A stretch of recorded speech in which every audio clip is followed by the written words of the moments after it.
Okay, hi, Susan Rushton, and I'm glad to be here. And my guest today is Annie Hendrix. Annie, thank you. And can I tell people if people want to learn more about you? Can I give them your email? You can give them my website. Okay. Yeah. What is that? Yeah, it's AnnieHendrix.com. Annie Hendrix, ANNIE. Annie Hendrix, HENDRIX .com. .com. Yep, Okay. that's me. Oh, good. That's wonderful. I wish I had mine like that. Good. Maybe I'll try that. What's on that? What? My website functions mostly as a portfolio of my work. Okay. Yeah, so I have a page that has my music on it, which has an EP of original songs from 2016, and then it has an album of original songs from 2020. And then I also have a page for my writing, and that has my poetry book that I just released in February. Mm-hmm. That's called Misanthrope, a collection of poems. And also an anthology I contributed a short story to last year called The Midnight Vault. How long have you been writing?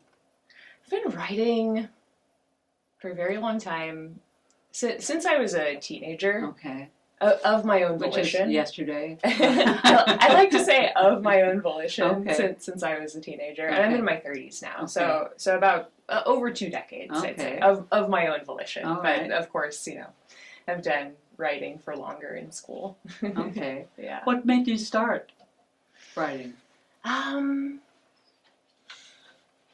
So some of the first poems and stories I wrote were assignments in school, as I mentioned. But the first time I started writing fiction was in the 4th grade. Mm-hmm. There was a book series. Yeah, there was a book series called Poppy, the Poppy series by Avi. Okay. I'm not sure if you're familiar with it. No. It's they're short chapter books for their middle readers, and I loved those stories, and I wanted to write my own sequel. And so I started writing. I think I got about 5 pages in to what I thought was going to be my first novel. And then summer vacation started. And I didn't know that over the summer they were going to wipe the hard drive. And I also wasn't aware that what I was doing was essentially writing fan fiction. Okay. So I lost the story. And, oh dear. Yeah, nothing ever came of that. But so you never did it like this, with a piece of paper. I guess that first story was typed on the computer. So so the first fiction I wrote was typed. But I write by hand a lot, actually. Okay. Yeah. Yeah, we still had cursive in school when I was growing up. We still had cursive. Okay. Yeah, I think some of the first poems I wrote were handwritten in a notebook. Okay. Yeah. What got you to do poetry? So I started writing poetry, and I talked about this with Dan just a couple months ago. How in elementary school, two boys. One was in my grade and one was a grade above me, passed away about 2 weeks apart from one another. Oh. And they weren't related at all. It was just kind of, You knew them. A tragic coincidence. Yeah, and the school implemented a poetry unit to help the student body process our grief.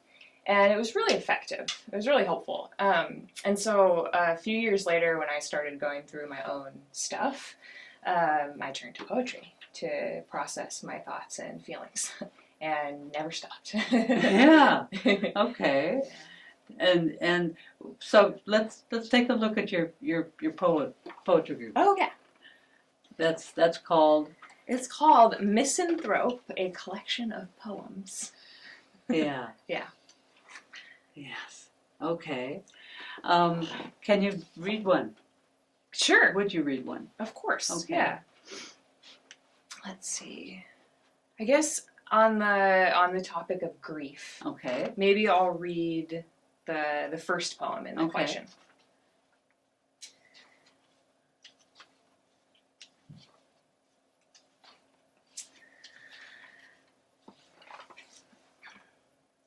When you lose someone you love, have a good cry and then laugh. Then cry again, and this time cry until you are sure there are no more tears, until your clothes are sopping. Wash the clothes and dry them well, and be mindful of all the little blessings. The breeze on your red, swollen eyes, the sun in your hesitant, curling smile. When they ask, "How are you?" get lost in this impossible question. The answer somewhere deep within the caverns of your grief. Respond, "I'm okay. I'm coping," until you believe it. And each time you cry, you'll make it true. Thank you. How long did that take for you to make that? To write the initial draft, very little time. Maybe 10 minutes. Okay. 10 minutes, 15 minutes tops. But then usually when I write a poem, it'll sit in a notebook or on my hard drive for a little while, and then I'll revisit it sometime later. And then the editing process is what takes a long time. I know. Yes. Yes. Yeah. So maybe 3 years between the initial draft of this poem and the final form, the final edit here. That feels so good. I'm so gratified because it takes a while. Yes. Yeah. Yeah. Yeah. It takes a long time.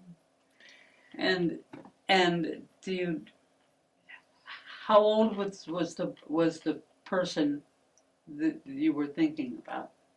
The person who passed away. My mom was 63. That was your mother. Yes. Yeah. When she passed away. Oh my. Oh, I'm sorry. Thanks. And you have a wonderful thing, a wonderful poem to work to remember her, and it's first.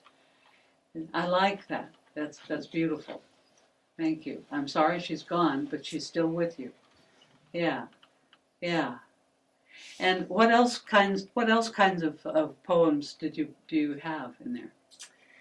There's a lot of poetry about relationships between, not just romantic relationships though, relationships between passersby on the street, relationships between people and technology, relationships between the individual and society. So I would say it's very much a relationship heavy. Okay. Yeah. And poetry. Why are you doing poetry? Are you doing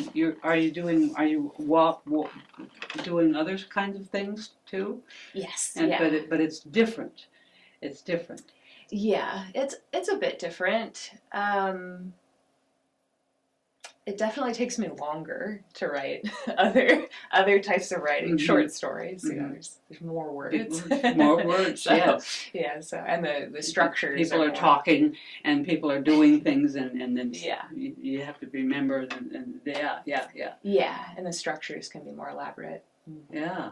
Okay. Yeah, it takes me longer to write songs as well, even though the lyrical content is similar in length usually. And even though in songs, despite the similar length, there's a lot of repetition in songs, and so are you are creating these songs? Yeah. Mm-hmm. Yes. Yeah. Oh, what started you with that? So I started writing songs as, I would say, an extension of my practice of writing poetry. Okay. Yeah. Because there's so Yeah, they're similar. Mhm. They're very similar. Yes, Yeah. especially because the first poems I started writing were formal poems. So they were written in strict meter with end rhyming, which is much more similar to songwriting. And so there's definitely a cadence, rhythmic structure, and even sort of like melodic ideas inherent in the language. Mm-hmm. And so it was very the continuing my practice into songwriting, it felt like a very smooth transition. They don't feel very different to me. Are you singing?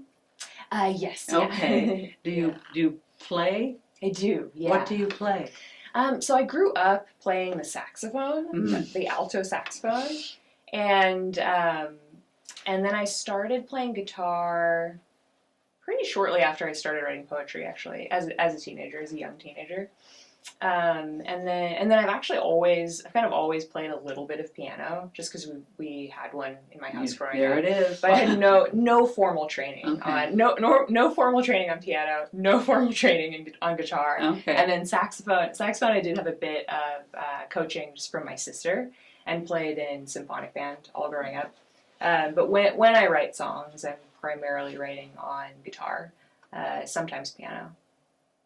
Yeah. Okay. And sometimes I'll write songs actually entirely on the computer. Also, okay. using synthesizers. All right. Mm-hmm. And do you sing for people?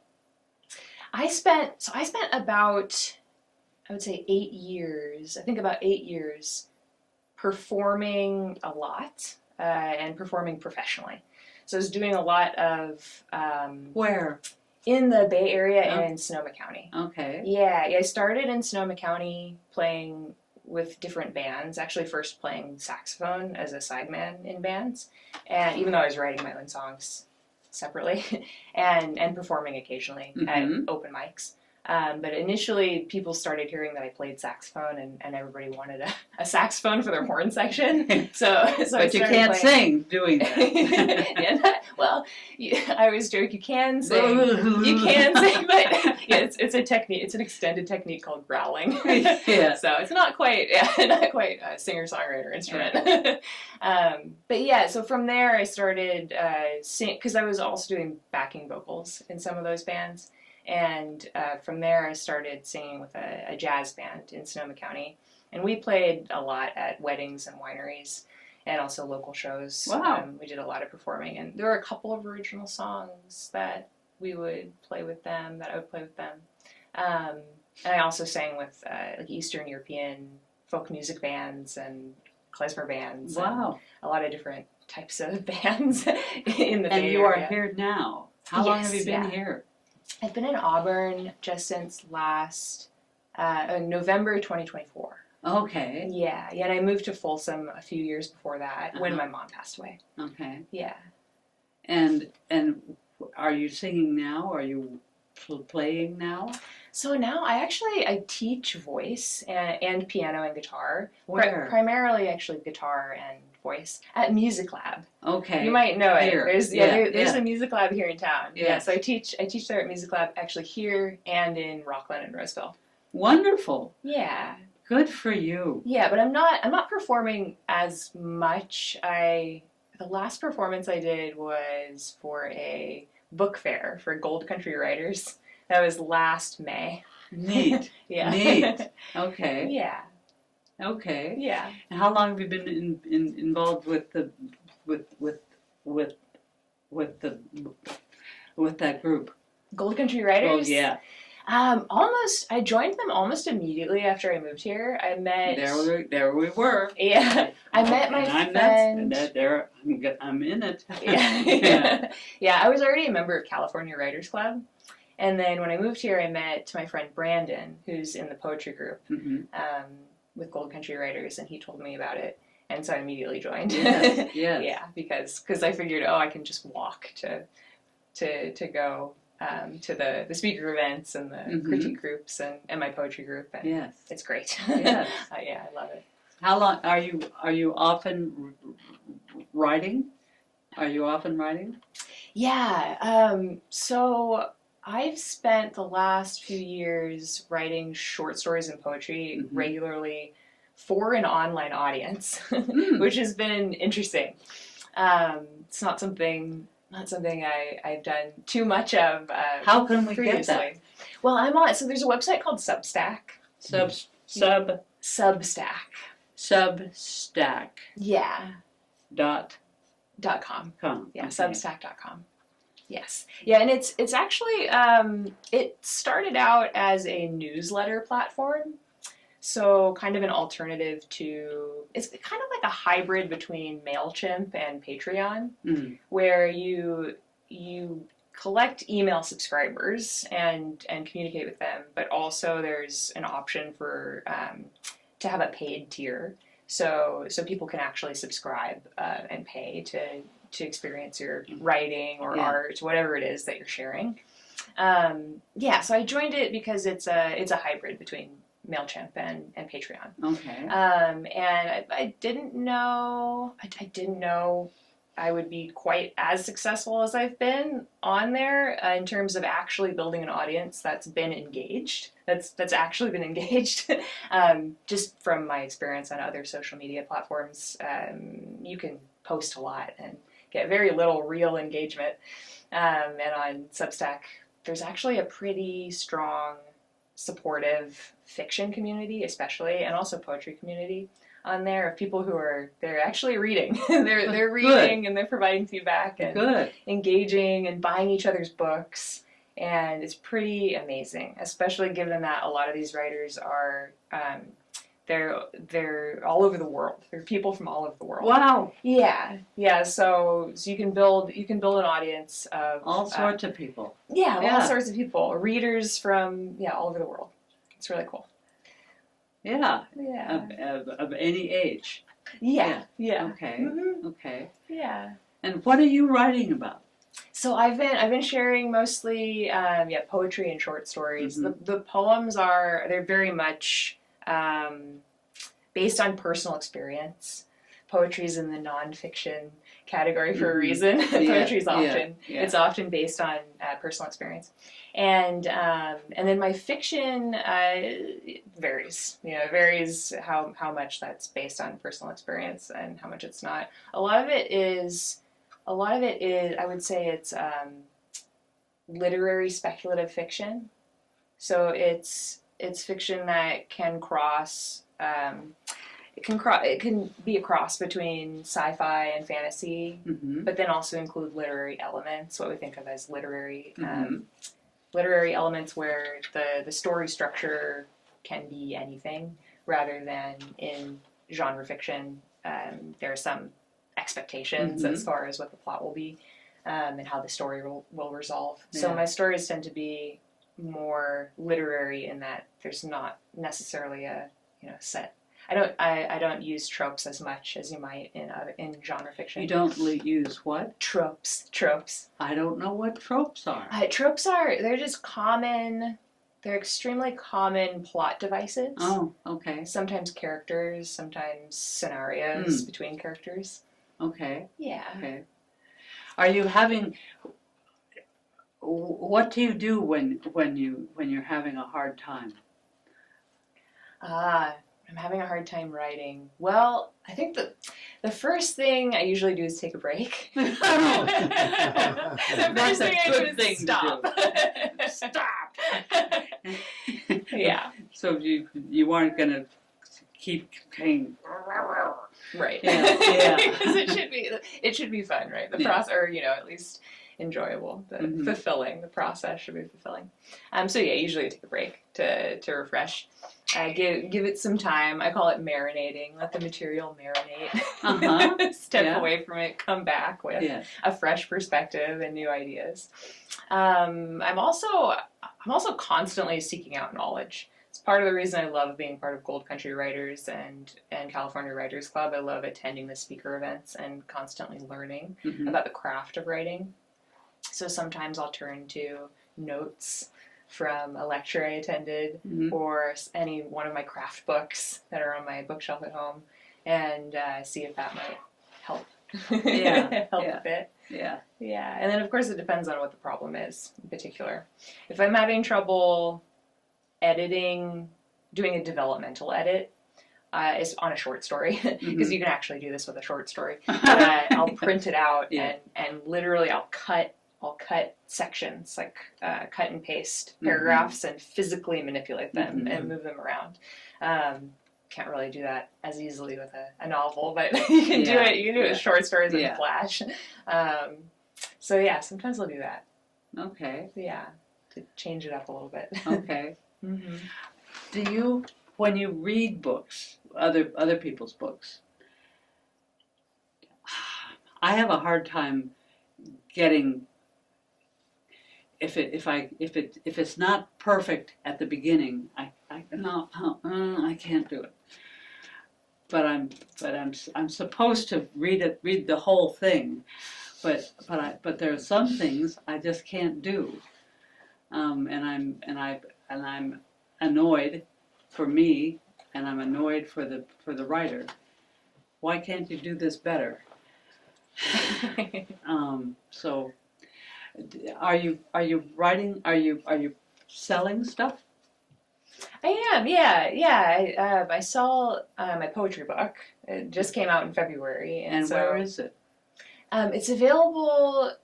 So the preferred vendor is Lulu.com, which is their printer. Tell them. So you can go to anniehendrix.com, and there will be a link to the website Lulu, and yeah, it's available for print on demand through them.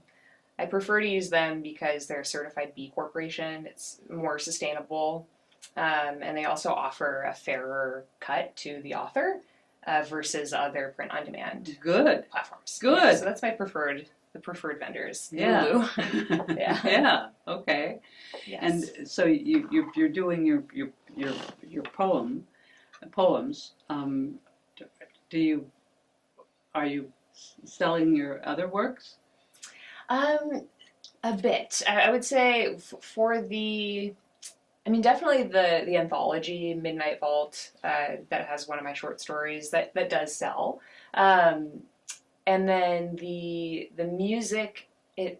I'm not actually doing physical sales currently. I did some right in the beginning when I first launched, but I don't have any physical media available for sale. But it is streamed. People are streaming it. So yeah. Okay. Yeah, streaming it and doing digital downloads. So, Neat. Yeah. All right. So I would like to know what I asked you to think of a book that you have adored for years. Yes. What is that? So I've loved the book The October Country by Ray Bradbury. Oh, Ray Bradbury. For a very long time. Yeah.